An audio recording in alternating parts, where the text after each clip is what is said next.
સુપ્રભાત મિત્રો, તમે જ્યાં સોસાયટીમાં રહેતા હો એનું મેન્ટેનન્સ આપી અને તમે છૂટી જાઓ. સોસાયટી દ્વારા જે પણ નિર્ણય લેવામાં આવતા હોય, એની મિટિંગો ભરવામાં આવતી હોય, એ લોકો જે પણ હિસાબો કરતા હોય એ બાબતમાં તમે કોઈ ધ્યાન ના આપો અને પછી જે ચેરમેન સેક્રેટરી અને સોસાયટીનો વહીવટી મંડળ છે એના દ્વારા જે પણ કાર્યવાહી કરવામાં આવે કે પછી ફંડ બધું વપરાઈ જાય ત્યારે તમારી શું હાલત થઈ જાય એનું આદર્શ ઉદાહરણ અમદાવાદના ગોતા વિસ્તારમાં આવેલી વીર સાવરકર હાઇટ્સ વિભાગ એક સોસાયટીમાં બન્યું છે કે 8,000 જેટલા રહીશો છે, 3,000 ફ્લેટમાં, અને એ લોકોનું વીજળી કનેક્શન કપાઈ જાય એવી હાલત છે કારણ કે સોસાયટીનું 1 કરોડ રૂપિયાનું વીજળીનું બિલ ફંડ ના હોવાથી એ લોકો ભરી શક્યા નથી. સોસાયટીના કેટલાક સભ્યોએ મારો સંપર્ક કર્યો હતો એટલે આ મને જાણકારી મળી છે.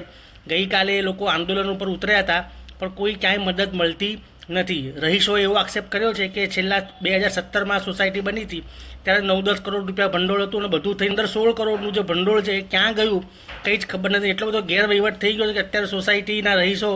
પાણીનું કનેક્શન કપાઈ જાય, લિફ્ટ પણ ના રહે કેમ કે 13 માળની ઇમારત છે.